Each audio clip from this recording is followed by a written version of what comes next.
தயவு செஞ்சு தமிழ்நாட்டு மக்கள்கிட்ட இந்த ஒரு பொய்யை மட்டும் நீங்க சொல்லிடுங்க. அதுக்கப்புறம் 5 வருஷம் நாம நிம்மதியா ஆட்சி பண்ணலாம். நம்மளை யாரும் கேள்வி கேட்க மாட்டாங்க.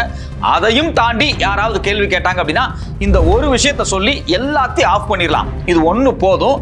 நீங்க பதவியேற்கும் போதே இதை சொல்லிடுங்க அப்படின்னு விஜய் சார் கிட்ட யாரோ சொல்லியிருக்கிறாங்க. அதை அவர் அழகா கேட்டுட்டு அப்படியே அதே மாதிரி ஒரே பேட்டர்ன்ல பதவி ஏற்கும் போதே அந்த பச்சை பொய்ய சொல்லி மொத்தமா முடிச்சிட்டார். அவர் என்ன நினைச்சாரு அப்படின்னா இது எதிர்த்து யாரும் பேச மாட்டாங்க அப்படின்னு நினைச்சாரு. ஆனா விஜய் அவர்களுக்கு ஆதரவு கொடுத்த விசிகாவினுடைய தலைவர் திரு அண்ணன் திருமாவே அதற்கு எதிராக ஒரு வீடியோ போட்டிருக்கிறார். இப்படியெல்லாம் நீங்க பேசக்கூடாது, நீங்க பேசுறதனுடைய நோக்கம் என்ன அப்படிங்கிறது எங்களுக்கு தெரியும் அப்படிங்கிற மாதிரி அந்த வீடியோவில் புட்டு வைக்கிறாரு. மிக டீட்டெயிலாக பல ஆதாரங்களை வெளியிட்டிருக்கிறாரு. ஏற்கனவே பாத்தீங்க அப்படின்னா திமுகவினுடைய முன்னாள் அமைச்சர் திரு பிடிஆர் பழனிவேல் தியாகராஜன் அவர்கள் விஜய் பேசுறது எவ்வளவு பெரிய பொய் அப்படிங்கிறதுக்கான ஆதாரத்தை கொடுத்துட்டார். சோ அப்போ ஒட்டுமொத்தமாக யாரோ ஒருத்தர் கொடுத்த அந்த ஐடியா உடைந்து நொறுங்குகிறது. இந்த ஒன்ன வச்சுட்டு 5 வருஷம் ஜாலியா ஓட்டலான்னு பாத்தீங்கல்ல, முதல் நாளே கூட்டணி கட்சி தலைவர் நீங்க முதலமைச்சர் ஆகிறதுக்கு அவர்தான் காரணம்.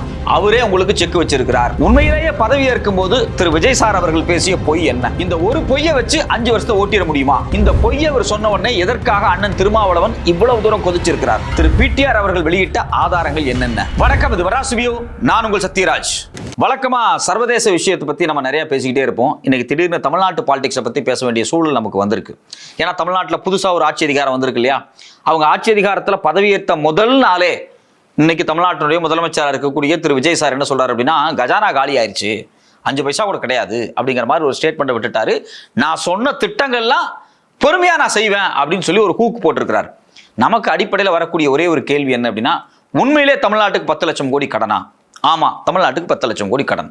சரி, இந்த கடன் அப்படிங்கிற வார்த்தையை என்னன்னு தெரிஞ்சுக்கணும் அப்படின்னா நாம இந்தியாவில் இருக்கக்கூடிய அம்பானி அதானி இவங்க 2 பேர்த்தையும் பார்க்கணும். என்ன சார், அரசாங்க கடன் வேற, கார்பரேட் கடன் வேற, நீங்க அரசாங்க கடனை பத்தி பேசும்போது கார்பரேட் பத்தி பேசுறீங்கன்னு உங்களுக்கு கேள்வி வரும். முதல்ல இந்தியாவினுடைய டாப் மோஸ்ட் பணக்காரராக இருக்கக்கூடிய 2 பேர், ஒன்னு அம்பானி அதானி. இவங்களுடைய கடன் எவ்வளவு அப்படின்னு கூகுள்ல போய் நீங்க டைப் பண்ணி பாருங்க. ஒருத்தருக்கு 3.25 லட்சம் கோடி கடன், இன்னொருத்தருக்கு 3.5 லட்சம் கோடி கடன். நமக்கு ரொம்ப அதிர்ச்சியா இருக்கு. இந்தியாவிலேயே பெரிய பணக்காரனாச்சே, எதுக்காக 3.5 லட்சம் கோடி கடன் வச்சிருக்கிறாரு? கேள்வி வருதா இல்லையா? தமிழ்நாட்டுக்கே 10 லட்சம் கோடி தான் கடன். அம்பானி அதானி 2 பேரும் சேர்த்தாலே 7 லட்சம் கோடி கடன் ஆயிருது. இவ்வளவு சொத்து வச்சிருக்காங்க, உலகத்திலேயே மிகப்பெரிய பணக்காரங்க சொல்லிட்டு இருக்காங்க. ஆனா இவ்வளவு கடன் வச்சிருக்காங்களா? ஒரு கேள்வி வருதா இல்லையா? அப்ப அந்த கடன் என்ன? அந்த கடன் என்ன அப்படிங்கிற அந்த கொஸ்டின் மார்க் அப்படியே வச்சிருங்க. இன்னொரு விஷயம் சொல்றேன், அதையும் கேட்டுங்க. உலகத்திலேயே மிகப்பெரிய பொருளாதார நாடு எது? அமெரிக்கா. எல்லாரும் இங்க படிச்சுட்டு அமெரிக்கா போறோம்னு தான் ஆசைப்படுறாங்க. அமெரிக்காவினுடைய கடன் எவ்வளவு? 3000 லட்சம் கோடி. கேட்க ரொம்ப அதிர்ச்சியா இருக்குல்ல. என்னடா அமெரிக்கானா ரொம்ப பணக்கார நாடு, நிறைய வருமானம் வர நாடு, எல்லாரும் BMW பென்ஸ் வச்சிருப்பானுங்க. ஆனா அந்த நாட்டுக்கு 3000 லட்சம் கோடி கடனா? தமிழ்நாட்டுக்கு 10 லட்சம் கோடி கடனுங்கிறாங்க, அமெரிக்காவுக்கு 3000 லட்சம் கோடியா? அப்ப சைனாவுக்கு உலகத்தில் இருக்கக்கூடிய பெரிய பேங்க்ல இருந்து உற்பத்தி நிறுவனங்கள் வரைக்கும் எல்லாமே தன் கட்டுப்பாட்டில் வச்சிருக்கக்கூடிய சைனாவுக்கு கிட்டத்தட்ட 1770 லட்சம் கோடி கடன். கிட்டத்தட்ட 2000 லட்சம் கோடி நோக்கி நகர்ந்துட்டு இருக்கா அவங்களுடைய கடன்.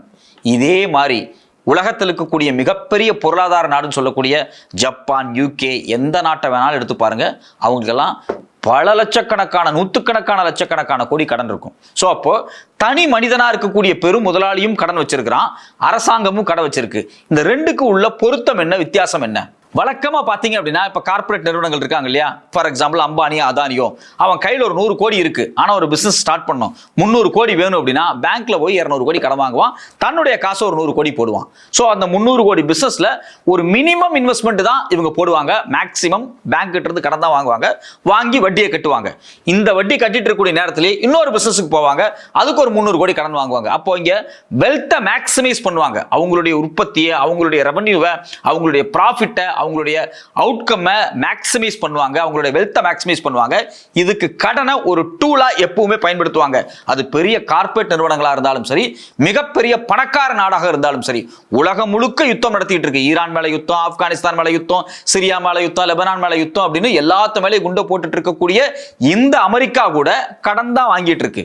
இங்க முக்கியமான விஷயம் என்ன அப்படின்னா, ஒரு நாடு சைனாவா இருக்கட்டும், அமெரிக்காவா இருக்கட்டும், எல்லாருமே கடன் வாங்கி என்ன பண்ணுவாங்க அப்படின்னா அதை முதலீடு பண்ணுவாங்க. ஒரு பக்கம் வரக்கூடிய வருமானத்தை வச்சு செலவை மேனேஜ் பண்ணுவாங்க, புதுசான ரெவன்யூவை உருவாக்கணும் அப்படின்னா புதுசான முதலீடுகளுக்கு போவாங்க, இன்ஃப்ராஸ்ட்ரக்சர் கிரியேட் பண்ணுவாங்க, அதனூடாக இன்வெஸ்ட்மெண்ட்ஸ் வரும், இதனூடாக அரசாங்கத்துக்கு டாக்ஸ் வரும். இது ஒரு விதமான யுக்தி. நான் ஒரு 100 கோடி ரூபாய் வாங்கி ஒரு இடத்துல ஒரு மிகப்பெரிய மாலை கட்டி நான் வாடகைக்கு வரேன்னு வச்சுங்களேன், அந்த 100 கோடி ரூபாய் அப்படிங்கிறது முழுக்க கடன்லயே நான் வாங்கியிருந்தாலும் அந்த மால் கட்டி அதுல வரக்கூடிய வருமானத்தை வச்சு மொத்த கடனுக்கு ஒரு வட்டியை கட்டி அந்த சொத்தை ஒரு 10 வருஷம் 20 வருஷத்துல எனக்கானதா மாத்துறது இருக்கு இல்லையா, இதுதான் வெல்த் மேக்ஸிமைசேஷன். நம்மள மாதிரி சாதாரண மக்கள், தினம் வேலைக்கு போற மக்கள், 50,000 20,000 30,000 1 லட்சம் சம்பளம் வாங்கக்கூடிய மக்கள், நமக்கு கடன்கிறது வேற. ஆனா அரசாங்கமோ இல்ல தொழிலதிபர்களோ வேற மாதிரி கடன் வாங்குவாங்க. இப்ப என்ன எடுத்துங்க, எனக்கு ஒரு 1.5 லட்சம் ரூபாய் கடன் இருக்கு. என்னுடைய வருமானத்துக்கு என்னுடைய இன்கமுக்கு அந்த கடனை நான் கட்டிடலாம். ஆனா என் பக்கத்து வீட்டில் ஒருத்தர் இருப்பான், அவனுக்கு 100 கோடி ரூபாய் சொத்து இருக்கும், இல்ல 150 கோடி ரூபாய் சொத்து வச்சிருப்பான். அவன்கிட்ட போய் அண்ணே கடன் எவ்வளவு கேட்டா 50 கோடி கடன் அப்படிமா. இப்போ கடன் நம்பர்ஸ்ல பாத்தீங்கன்னா என்னை விட அவன் அதிகமா கடன் வச்சிருக்கிற மாதிரி இருக்கும், ஆனா என்னை விட சொத்து அவன் அதிகமா வச்சிருப்பான். அப்ப இங்க கடன் அப்படிங்கிறது எவ்வளவு வருமானம் வருது பாத்தீங்களா, அந்த வருமானத்துக்கு இணையாக கடனை வாங்கி சொத்தை மல்டிப்ளை பண்றது, வெல்த்தை மேக்ஸிமைஸ் பண்றது. இப்ப அப்படியே நம்ம விஜய் சார் சொன்ன ஸ்டேட்மெண்ட்டுக்கு வாங்க. அவர் என்ன சொன்னாரு, தமிழ்நாட்டுக்கு 10 லட்சம் கோடி கடன் அப்படின்னாரு. அதுவும் குறிப்பா திமுக அரசாங்கம் வந்ததுக்கு பிறகு பயங்கர கடன் அதிகமாயிடுச்சு சார், இதுக்கு முன்னாடி ஒரு 5 லட்சம் கோடி தான் இருந்துச்சு, இவங்க வந்தோடனே நிறைய அதிகமாயிடுச்சு சார் அப்படிங்கிற மாதிரி ஒரு விஷயத்தை சொல்றாரு. இதுல முக்கியமான விஷயம் என்ன அப்படின்னா, திமுக அரசு 2021 வரும்போதே அவங்களுடைய மொத்த எக்கானமி எவ்வளவுன்னு பாத்தீங்கன்னா, தமிழ்நாட்டோட மொத்த எக்கானமி 20 லட்சம் தான். அதாவது திமுக அரசாங்கம் 2021 வரும்போது தமிழ்நாட்டினுடைய எக்கானமியினுடைய ஸ்ட்ரென்த் அப்படின்னு பாத்தீங்கன்னா வெறும் 20 லட்சம் கோடி தான். இன்னைக்கு 35 லட்சம் கோடி அவங்களுடைய தமிழ்நாட்டினுடைய ஜிடிபி டர்ன் ஓவர்.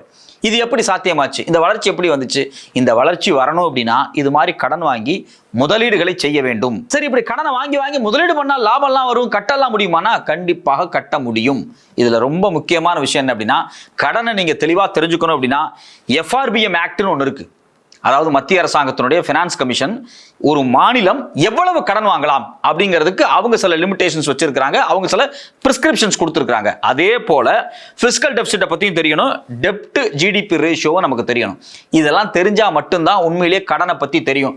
இல்லைன்னா நீங்க ஒருத்தங்கள்ட்ட வாங்குற 1000 ரூபாய் கடன், 50,000 ரூபாய் கடன், 1 லட்ச ரூபாய் கடன் இருக்கு பாத்தீங்களா, அது மாதிரியான கடன் நினைச்சுக்கிட்டு நீங்க போற போக்குல யாரா சொல்றது எதையாவது சொல்றதெல்லாம் நம்ப வேண்டிய சூழல் வந்துடும்.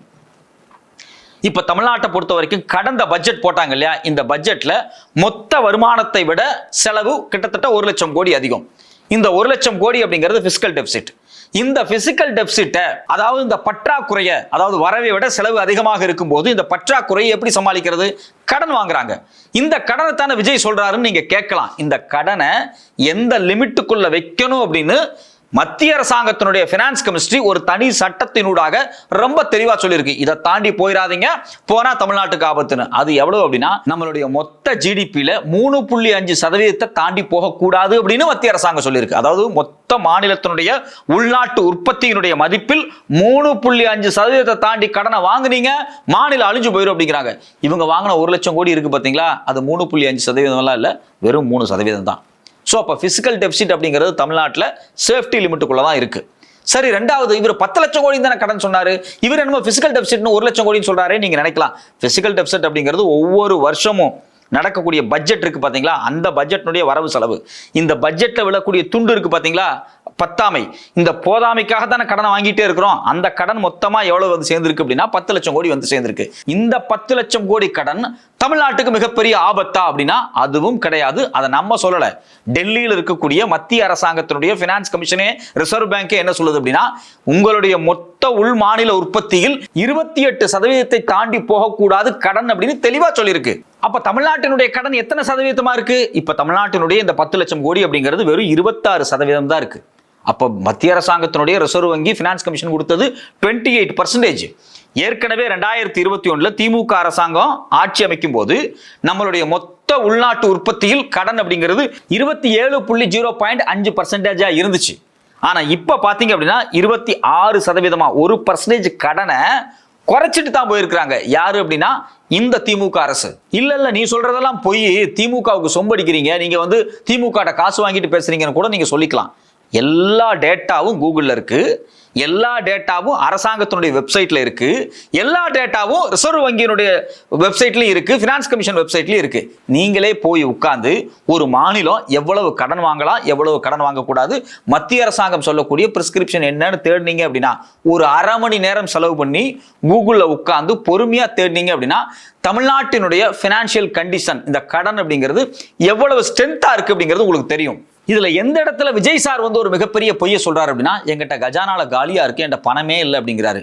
அவர் எத்தனாம் தேதி பதவியேற்றாரு? மே 10ஆம் தேதி பதவியேற்கிறாரு. அப்படியே அடுத்த மாசம் ஜூன் 10ஆம் தேதி, இந்த ஒரு மாசம் இருக்கு பாத்தீங்களா, இந்த ஒரு மாசம் நீங்க பொறுத்துருங்க. இந்த ஒரு மாசத்துல தமிழ்நாட்டில் ஸ்டேட் ஜிஎஸ்டி நம்ம தான் வசூல் பண்ணிக்கிட்டு இருக்கிறோம். இது இல்லாம வேட்டை ஈட்டு, பெட்ரோல், லிக்கர், இது மாதிரி பல டாக்ஸ்கள் இருக்கு. கிட்டத்தட்ட ஒரு மாசத்துல 25,000 கோடிக்கு மேல நமக்கு மாநில வருமானம் வரும். இந்த 25,000 கோடி அப்படிங்கிறது ஒவ்வொரு மாசமும் நம்ம கஜானாவுக்கு வந்துகிட்டே இருக்கும். அப்போ கஜானா எல்லாம் காலியா இல்லை. இந்தியாவிலேயே அதிகமா வருமானம் வரக்கூடிய மாநிலம் நம்ம மாநிலம். அது டாஸ்மாகா இருந்தாலும் சரி, இல்ல பெட்ரோல்ல வரக்கூடிய வரியாக இருந்தாலும் சரி, இல்ல மத்த ஸ்டேட் ஜிஎஸ்டி வரியா இருக்கட்டும். இது இல்லாம நம்ம கிட்ட இருக்கக்கூடிய பப்ளிக் செக்டார் யூனிட்ஸ் இருக்கு பாத்தீங்களா, வரி அற்ற வருமானங்கள், அந்த வருமானம் சேர்ந்து வரும். இந்த எல்லா வருமானம் சேர்த்தா 25,000 கோடி வரும். இந்த 25,000 கோடி அடுத்த மாசம் இந்நேரம் வந்திருக்கும்ல. அப்ப நீங்க திட்டத்தை செயல்படுத்தி தான் ஆகணும். அன்னைக்கு போய் நீங்க ஒண்ணுமே இல்லை, என்கிட்ட காலி ஆயிடுச்சு அப்படின்னு பொய்யெல்லாம் சொல்ல முடியாது. இந்தியாவிலேயே அதிகமான வருமானம் சம்பாதிக்கக்கூடிய, இந்தியாவிலேயே அதிக வளர்ச்சி இருக்கக்கூடிய மாநிலம் தமிழ்நாடு தான். தமிழ்நாடினுடைய கஜானா காலி எல்லாம் கிடையாது. திரு விஜய் சார் அவர்கள், நான் சொன்ன எதையும் செய்ய மாட்டேன், நான் 2,500 ரூபாய் கொடுக்குறேன்னு சொன்ன பார்த்தீங்களா, அதையும் செய்ய மாட்டேன், இதுக்கு முன்னாடி ஸ்டாலின் சார் கொடுத்த 1000 ரூபாயும் கொடுக்க மாட்டேன் அப்படிங்கிறத மறைமுகமாக கஜானா காலி அப்படின்னு சொல்ல முயற்சி பண்றாரா அப்படிங்கிற சந்தேகம் நமக்கு வருது. இந்த சந்தேகம் ஏன் வருது அப்படின்னா, முதல் நாள் பதவியேற்ற உடனேயே இதை சொல்ல வேண்டிய தேவை அவருக்கு எங்க இருந்து வருது? சோ அப்ப யாரோ ஒருத்தங்க அவர்கிட்ட நீங்க இதை முதல் நாளே சொல்லிருங்க, அதுக்கப்புறம் மக்கள் எப்ப கேட்டாலும் அதான் நான் முதலே சொல்லிட்டேனே கஜானா காலி, அதான் நான் முதலே சொல்லிட்டேனே ஒண்ணு இல்லை அப்படின்னு சொல்லி சமாளிச்சிடலாம் அப்படின்னு அட்வைஸ் பண்ணிருப்பாங்க போல இருக்கு. அந்த அட்வைஸை அப்படியே கேட்டுட்டு அவர் பேசியிருக்கிறார். ஸோ அப்போ இவரை நம்பி ஓட்டு போட்ட 1.5 கோடி மக்கள், கிட்டத்தட்ட 1.25 கோடி மக்கள் தமிழ்நாட்டில் பார்த்தீங்க அப்படின்னா, கிட்டத்தட்ட விஜய் அவர்களுக்கு ஓட்டு போடாத மக்கள் 3.5 கோடி மக்களுக்கு மேல் இருக்கிறாங்க. ஓட்டு போட்டவங்க வெறும் 1.25 கோடி தான். இந்த 3.5 கோடி மக்களுடைய வாய்ஸாக, ஓட்டு போடாத மக்களுடைய வாய்ஸாக இந்த கேள்வியை நம்ம கேட்டுத்தான் ஆகணும். விஜய் சாருக்கு ஓட்டு போட்ட மக்கள் இருக்காங்க இல்லையா, தயவு செஞ்சு இது ஏதோ வந்து விஜய் சார் மேல பேசக்கூடிய அவதூறு நினைச்சிட்டு பேசிட்டு இருக்காதீங்க. கூகுள்ல போய் உட்கார்ந்து 10 நிமிஷம் படிங்க. முதல்ல எஃப்ஆர்பிஎம் ஆக்ட்னா என்ன, பிசிக்கல் டெபிசிட்னா என்ன, டெப்ட் ஜிடிபி ரேஷியோனா என்ன, ஒரு மாநிலத்தினுடைய கடன் எப்படி செயல்படும், ஒரு அம்பானிக்கு அதானிக்குமான கடன் எப்படி செயல்படும் அப்படின்னு ஒரு 20 நிமிஷத்துல இருந்து ஒரு அரை மணி நேரம் டைம் செலவு பண்ணி படிச்சீங்கன்னா இது உங்களுக்கு தெரிஞ்சிடும். இல்லை அப்படின்னு வச்சுங்களேன், நான் பேசுறது உங்களுக்கு ஒரு வன்மமா தெரியும், அதுக்கு நான் ஒன்றும் பண்ண முடியாது.